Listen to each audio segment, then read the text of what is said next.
Hello, I'm Maria Hall Brown, and this is LA Currents. The CDC reported over 81,000 overdose deaths for the 12 months ending in May of 2020. That's a tragic scenario, but here to help us understand what's going on, I am delighted to be joined by the DEA Special Agent in Charge, Bill Bodner. So nice to have you here. Thank you. That is that's the most reported deaths from drug overdose that has ever been in a 12-month period in the United States. What is going on? It's troubling. I think what we've seen is, the root of this problem was 15 years ago, Maria. We started with an opiate epidemic that was really driven by prescription drugs. And there was a very small percentage of medical practitioners who, quite frankly, were unethical. And they prescribed drugs without medical necessity, and it was based on greed. That's what was the driving factor. Unfortunately, we developed addiction. Opiate drugs are extremely powerful, extremely addictive. We developed this group of people that had an addiction, and then as we learned what we could do better, as we cut down the number of prescriptions, in 2009 there were 255 million prescriptions for opiate drugs in this country. There were only 210 million adults in the United States at that time, so that's more than one prescription for every adult. We've brought that number way down through education and awareness. Now maybe 100 million prescriptions less are written every year. But what's happened? We have these people that are addicted, and they've turned to the black market to get prescription drugs. And unfortunately, these black market prescription drugs contain fentanyl. And that's what we see playing out on the streets, and that's what's killing people in our community. It's fentanyl, it's extremely deadly, and it's in almost all the counterfeit prescription drugs that are changing hands on the streets today. Okay, so let's talk about fentanyl, because as you said, that's literally the most, that's the drug that is killing the most amount of people when it comes to drug overdose. So fentanyl is an opioid, and it is produced where? It's a synthetic opioid. It's produced in Mexico. And let's take a look at why the drug cartels are choosing to make that drug. Because take heroin, for example, that's a very powerful opiate drug. Why wouldn't they just produce that? The issue with heroin is it requires the control of land. It requires having teams of workers working that land, scoring poppy plants, scraping the gum off, then refining that. What does that mean? That means they have to control vast areas of land in Mexico. That's what a lot of the violence in Mexico is about with drug cartels. It's about control of territory. With fentanyl, they don't have to do that. They use connections that they've had with China for years. They've been making synthetic methamphetamine in Mexico for years. They use those same chemical connections in China. They buy the chemicals to make the fentanyl. They control the production in a makeshift warehouse. They can produce as much as they can get chemicals for, and they can ship it across the border. And brilliantly, they've disguised it to look like prescription drugs, because we unfortunately have an appetite for these prescription drugs here in the United States now. That's why fentanyl is so dangerous. I put it this way. When I was young, the opiate that was killing people was heroin. And that was a drug that had a stigma attached to it. It was an intravenous drug. People shot it with a needle in their veins, right? In order to buy that drug, you had to go to maybe a high crime area in town. And maybe just those two things were enough to keep you away from it. Contrast that with today. Fentanyl is 50 times more powerful than heroin, and it's available in a little pill that looks like a prescription drug that some of us have taken legitimately.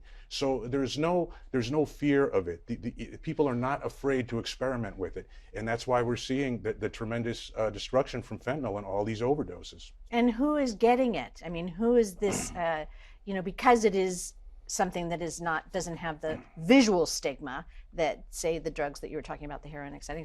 So are we getting a more vulnerable population of people that are taking it? Absolutely. Or kids taking it more? What a great question. It's younger people. It's younger people. I mean, I've seen 14-year-olds, 16-year-olds. The people dying from fentanyl overdose in our community are generally between young 20s and 35. And that's who is most vulnerable to this drug. And also, it's people who perhaps have taken the legitimate prescription drug in the past. So what they're thinking is, hey, I've taken Xanax before, I've taken oxycodone before, I'm familiar with this drug, I know what it is. The reality is, when you're buying it on the street, when it's not coming from a pharmacist, When it wasn't prescribed by a doctor, you don't know what it is. These drugs don't contain any of the advertised ingredients. And I think that's an important thing to note. Oftentimes I'll hear, hey, there was Xanax laced with fentanyl or oxycodone laced with fentanyl. The reality is it's just fentanyl. Fentanyl is the active ingredient. Everything else is just window dressing to make it look like something else so people desire it. And the amount required to actually kill you is minuscule. Tiny. It could be 2 milligrams. 2 milligrams. 2 milligrams could be enough to kill you. And in these pills, the dosing is very inconsistent. I mean, these are not made in a clean room at a major pharmaceutical company here in the United States where they're adhering to all these strict industrial cleanliness protocols and things like that. These are made in like filthy clandestine labs in Mexico. The dosing is just so inconsistent. It could be, I've seen them 1.5 milligrams, I've seen them 2.4 milligrams. It's all over the place. So even if you knew what the drug was, which many times people don't, they think it's something else, but even if you knew what it was, it's still so dangerous to take because you don't know the dose. You may think, I tolerated this pill before, but the dose now could be 80% more in the same pill. With the expansion of online services, we're all used to, even, there's lots and lots and lots of legitimate sites in which you can get prescription meds. But there's a proliferation of those that are, is it expanding? Is it coming in online, or is this a street thing, or where is it coming from? So here's what's fascinating, and it's unfortunate at the same time. What's happened through the past year? What's happened to all of us? Wherever we work, there's been a migration towards digital, a digitization of our jobs. Sure. We're doing teleworking, we're working online, we're doing video conferences. The same thing has happened in retail drug distribution, right? Right now, earlier I said to get heroin, you had to go to a part of town that was perhaps high crime, right? Imagine now you could have a 14, 16-year-old at home with a smartphone, can go online to an online marketplace or social media app, and I have my phone set to alert me when a new ad goes up. So I see new ads go up literally every day for these drugs. You can go online, you can order it, have it delivered to your house, and you can pay for it using an online payment thing and not have to leave the house. That's what the danger is. So we have young people, teenagers, buying drugs on social media sites, and let's be honest, they're being victimized, right? They're being victimized. There's children being victimized by these dealers doing this. The parents don't know that this is going on, and the drugs are being delivered right to the house. From your vantage point, though, the fact that this looks like something else, the fact that it is coming in through all of these non-visible routes, how is the DEA even, possibly able to combat this onslaught? So we use a couple different strategies, and we really feel like we need to have a comprehensive plan. First of all, from an enforcement perspective, to address the drug traffic at all levels. What does that mean? Let's start locally. We do a lot of undercover work on these social media platforms. We buy drugs and arrest people and charge them with drug trafficking every day from these online marketplaces. We also are very aggressive in going after drug dealers that have caused overdose deaths. And with fentanyl, as I said, that's very common. That's a very serious federal charge. It can be 20 years in prison if you provide someone with just one pill and that one pill causes an overdose death. That's our focus on the retail end. We also do what I would call mid-level enforcement. People moving 10,000 pills, 50,000 pills, 100,000 fake fentanyl pills. These are the people that are receiving the drugs when they're crossed over the border and warehousing them before they get distributed throughout the rest of the United States. And that's an unfortunate thing. Being here in Los Angeles, this is a transshipment center for the whole drug industry, the whole illicit drug industry in the US. The final thing we do is we go after these kingpins in foreign countries, in Mexico.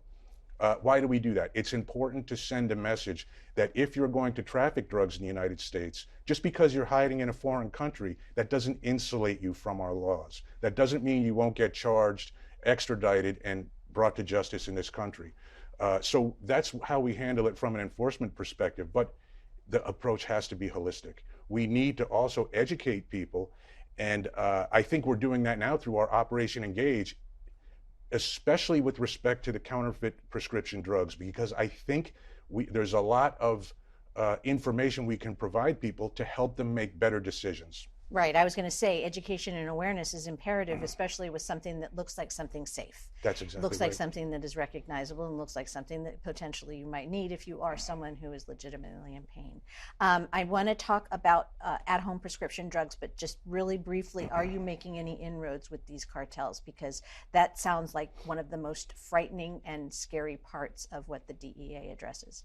Yeah, we definitely are. We have indictments now in this office here in Los Angeles on some of the major kingpins behind Cartel de Jalisco, Nueva Generacion, CJNG. The leader, El Mencho, is wanted. There's a $10 million reward for him. You know, we've sent the message and we've let them know that it's not okay what's going on. So yes, we are making progress, and unfortunately, maybe that progress just means they move their operations to distribute drugs in another country. Right. If that's the best we can do, that's the best we can do, but we will hold them accountable. Legitimate prescription drugs. Twice a year, the DEA sponsors what is called, take back. And that's obviously something that is also needs to be addressed. People have meds in their house, and if somebody no longer needs them and they have an excess of them, that is a problem as well. It is. I mean, as I said, if there's one thing that I hope we learned in the early days of the opiate crisis, it is that whether we're talking about a national scale or the micro scale right in our own homes, excess drugs can lead to recreational drug use, and that can lead to addiction. There was a time around 2010, 2011, where we spoke with heroin addicts, and we said, how did you find yourself addicted to heroin? These are people in treatment. How did you find yourselves addicted to heroin? What path did you go down? 4 out of 5 times, it was prescription drugs where it started. The light went off with DEA. We said we need to do something preventive. We need to get these excess drugs that are in people's homes, have them disposed of properly and safely, and remove that risk factor. I think there's a couple things I stress with people about prescription drugs in the home. First is, of course, it goes without saying, when you're prescribed a drug, take it as prescribed by the doctor, right? But if that prescription is as needed for pain, hold yourself accountable and make sure that you're taking it as needed for pain, that you don't become a recreational user. That can lead to disaster. The Centers for Disease Control tell us that if you take a 10-day course of an opiate painkiller, there's a 50% chance that you'll still be taking the drug a year later and that you'll be addicted to the drug. So that's why we've seen doctors now cut what used to be those 30-day, 10-day courses of painkillers down to 5 and 3 days, because that reduces the risk exponentially. But what I would tell people is safely dispose of the drugs that are in your home. If there's drugs that you can't dispose of, think about where you're storing them and how you're storing them. It's unfortunate, but we have people in our homes all the time. We think we know them. Some of them we don't know. Maybe our children have friends in. They check the medicine cabinets. They look in the medicine cabinets, they see what's there. It could be a contractor that's in your house to do some work, checking your medicine cabinet to see if there's free prescription drugs there. So do something to protect the drugs that you do need and that you are taking. Maybe it's something simple like a little steel box the size of a shoebox with a 3-digit combination, and you can keep it in your kitchen cupboard. Something over just leaving those bottles in the medicine cabinet. And I think with those two things, we can really be a little more preventive and stop the problems before they start. I didn't think about that. Beyond the Tylenol, take the medicine out of the medicine cabinet. But there are places that you can take prescription meds back, because I would imagine the last thing you want to do is to put it in a landfill or put them down the toilet so they end up in our water sources, etc. Yeah, it's very dangerous. It's bad for the environment to dispose of them in that manner. So, as you said, we have our twice-a-year events. That's not enough. There's more there's more outlets where you can drop these things off. All the major pharmacy chains generally offer something. Walgreens, CVS, Rite Aid. If your particular pharmacy doesn't have it, they can recommend one close by that hopefully will. So I would say if you have stuff, don't necessarily wait for take back. Use that as a last resort. Call your local pharmacy, see if they will take it back or can point you to a sister store nearby. Also, some police departments, in my city, they don't have a drop box, but in the neighboring city, there is a drop box there that's open 24/7 every day of the year. So I could go there anytime and dispose of these excess drugs. There are also kits that some pharmacies will sell that make the drugs inert and safe to dispose of in the trash. I can't really speak to their effectiveness. I've not tried them, and I would hate to recommend something that turns out later to not be effective. But again, as a last resort, I would encourage people to investigate that and see if it's something that it might be best for them to use. DEA has several projects. What are these things, and how do they fit into getting the word out about protecting people from drug overdose or from even becoming, a victim of something? So it's interesting when I describe what our mission at DEA is to people. Many times they're surprised to hear what I say. A lot of times people will confuse the tools we use or the strategy we employ with our actual mission. Our mission is simple: drug harm reduction, right? That is our mission. And that doesn't just come through law enforcement, through making arrests. It comes through education. It comes through reducing the demand for these drugs. I really think that a lot more needs to be done in these areas, especially with the counterfeit prescription drugs, where there's going to be such a benefit from letting people know that these aren't the drugs they think they are. There's a lot of mileage there. A lot of good comes of that. So that's what we decided at DEA, is we need to be a little more holistic and to really evaluate and see where we can add value throughout the different areas to really try to reduce drug harm across the board. Okay, so you are you've been part of the DEA for almost 30 years. Congratulations. You've seen a lot. How are we doing? Are we progressing, or are we just fighting new battles each period of time? I mean, do you feel as if we're going in a good direction, or are you worried about what we need to do and be more aggressive about? I think we are doing good, right? We are successfully reducing drug harm. And the analogy I make is, a lot of times people will say, oh my gosh, there's still a drug problem. Like, what's DEA doing? And my analogy is a simple one. Would you say that to a homicide investigator? Would you say, hey, you solved 30 murders this year. Why are there still murders going on in our city? Drug use is a complex issue. I think Americans have a 100-year dysfunctional relationship with drugs, Right. and we can't change that. That's not something we can change. What we can do is try to reduce the harm, try to give people more information so that they can make informed decisions. They can make better personal decisions about what drugs they choose to use, when they choose to use them. We are making a difference. I always wish we could do more. I wish we could prevent some of these overdose deaths. That's the thing that really troubles me now, because unfortunately, or maybe fortunately, I talk to the parents, and I talk to them when they lose children. It's tough. It's very tough. It's not just fentanyl. We still have a methamphetamine issue. That part of the report was that meth was up 34.8% and that cocaine was up 26.5%. Where's all that coming from, and how is that being disseminated across? Yes, so it's from the Mexican drug cartels, and especially with methamphetamine, and that is the drug we're seeing the greatest quantity of right now, right? We see a lot more methamphetamine coming across our border from Mexico than fentanyl. It's just fentanyl does a disproportionate amount of damage. Why methamphetamine? Really the same reason as we saw with fentanyl. Now, we still see cocaine, but nowhere near what we saw 10 years ago. Okay. Here's why.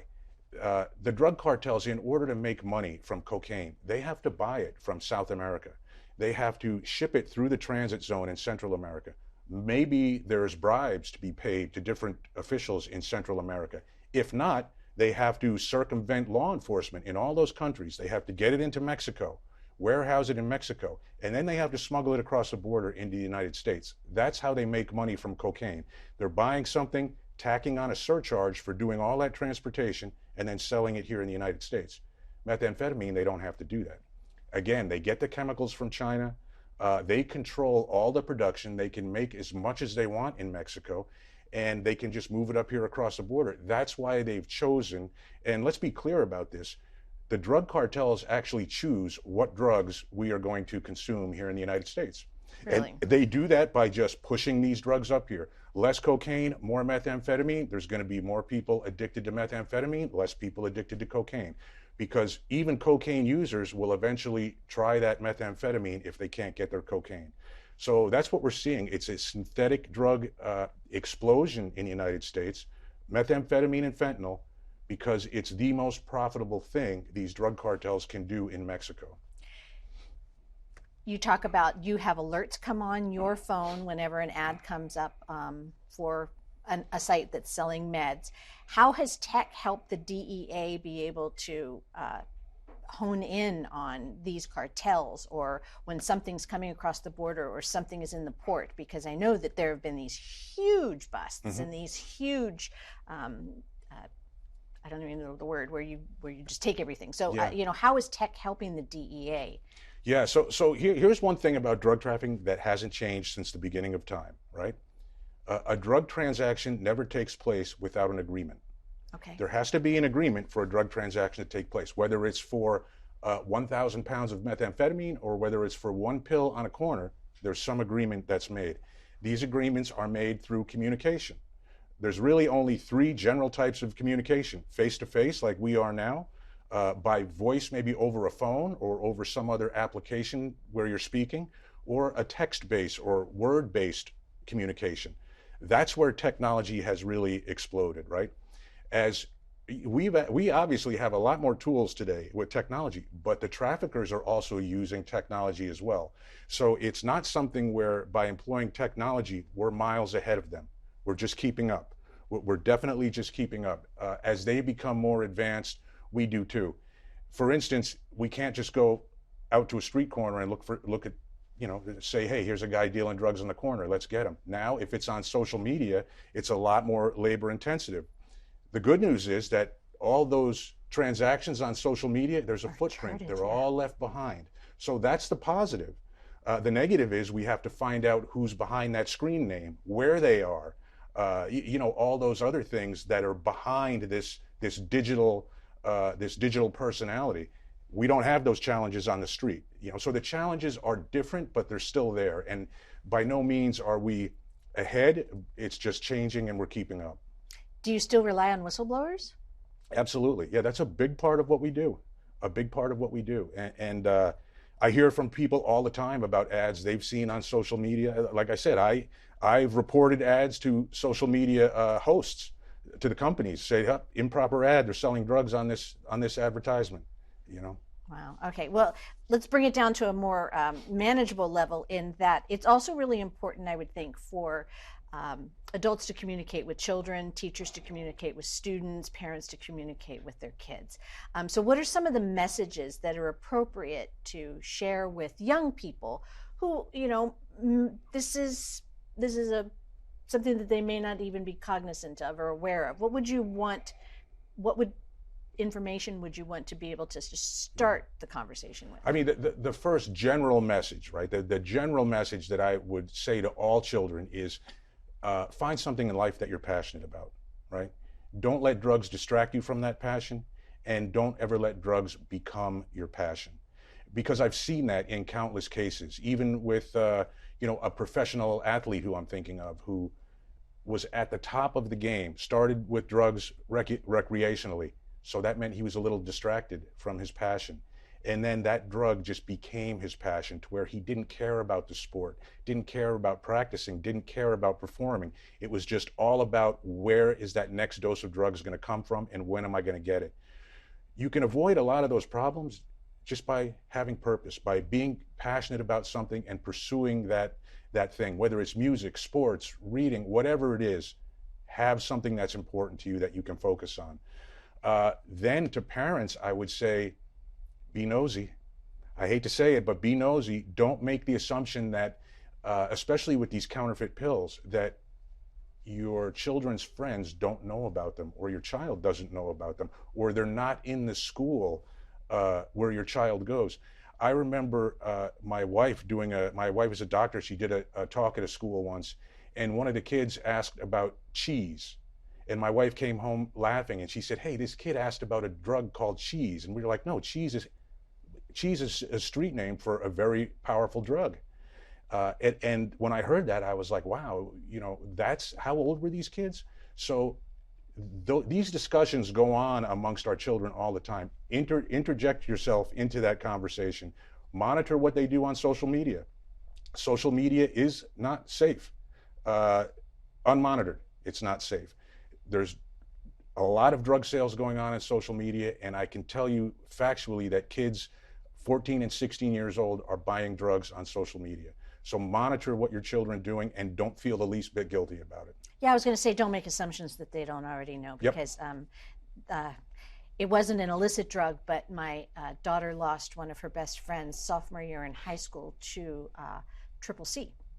And it was actually some conversation that this young woman had had online with, wanting to take something at home that would get her a little high, and then she overdosed on the cough medicine and ended up passing away. So you're right, don't diminish a young person's already being aware of something like that. And to add to that, I mean, one thing that is going to be a bigger problem in the next couple of years, I don't know if you've heard about, quote, study drugs.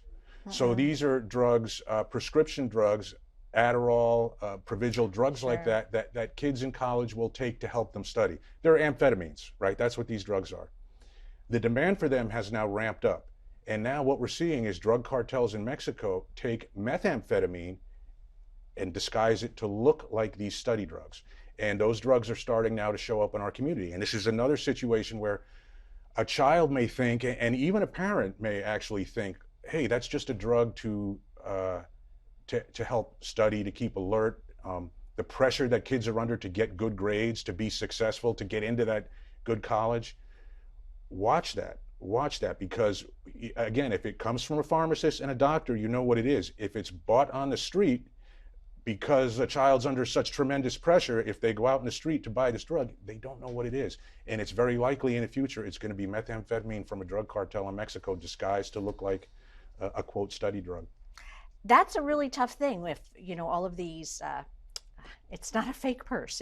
It's really a terrifying situation that they've caught on to the idea of making it look like something that's not. And I think that's, I'm glad you told us all of this. It's incredibly terrifying, but it's also incredibly important to get this information out there. So thank you. And if people want to learn more about what's going on and what's happening with the DEA and how they can be more aware and alert and all the tools that you provide, what's the best thing? The best thing you can do, you follow us on Twitter here in Los Angeles at DEA Los Angeles, and our website is dea.gov, and it'll have everything on there that you need with regards to DEA. You can navigate it and find whatever information you're looking for. This is really none of my business, but why did you become a DEA agent? I graduated college and I did job interviews, and I said there has to be something more.